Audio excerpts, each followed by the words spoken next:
Hi, and welcome back to All I Want Is Everything. My name is Kim Upstone, and I am the owner of A New Day, A New Vision, and we're at step 6 in 10 steps to a healthier and happier life. If you're just joining us, I hope that you'll take a few minutes to review the prior steps. In step 1, we addressed stress and its harmful consequences. In step 2, we moved on to address our listening habits. Step 3, we looked at becoming a tall poppy. Step 4 found us discussing the need for a direction, a map for our life. And we all looked in with gratitude in step 5. Now in step 6, we're going to look at fear. There's nothing that's going to impede your life and progress faster than fear will.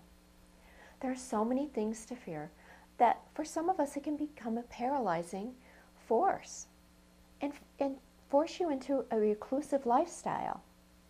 The effects of unchecked fear can result in serious medical and psychological issues. But today the fear we're addressing is the fear that impedes the quality and the progress of your life.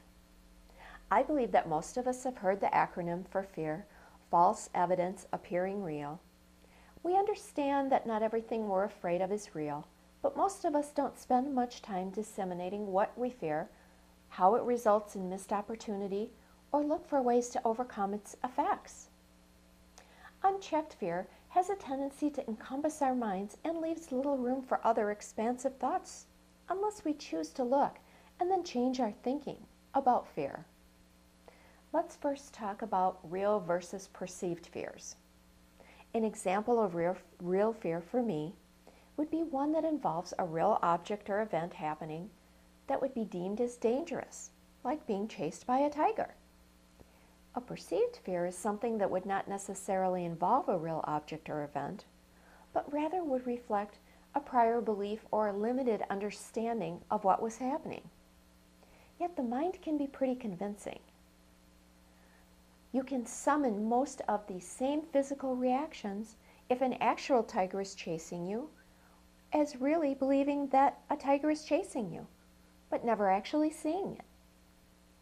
The difference is with the real tiger, you're not going to be able to stop and decide if you're really in danger, or you might be eaten. However, with the perceived threat, you can take a moment to see if the choice to react negatively is actually a rational thought.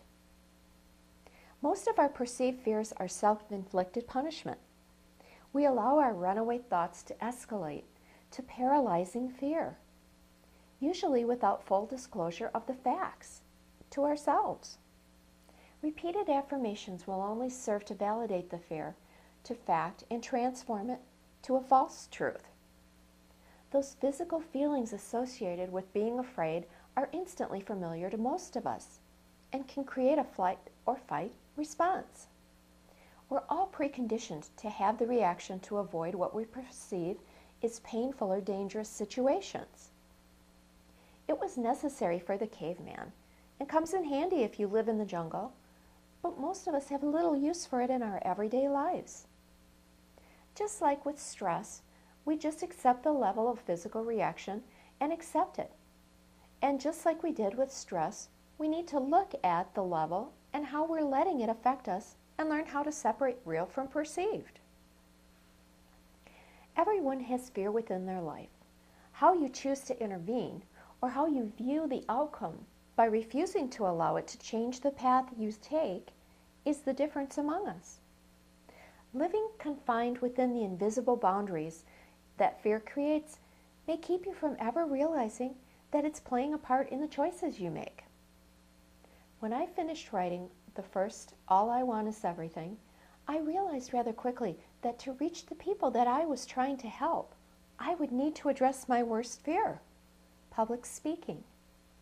At that point, I probably would have rather been eaten by a tiger than address that fear. It took time and work, but I have learned to use what I've learned from that experience over and over again. What I want to give you is the process I used. If you find yourself not moving forward and the fear may be the cause, it's a process, an awareness, and a decision-making, rational process. This is not to be used, a process to be used when a tiger is chasing you, but it can be used in almost any other circumstances to determine if fear is playing a part in your decision to move forward. What you need to do is you need to write down the offending problem.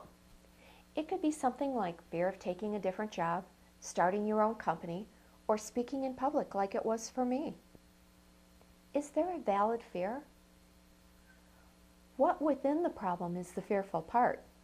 Maybe the fearful part is just a small part within a larger goal and ambition that's holding you back.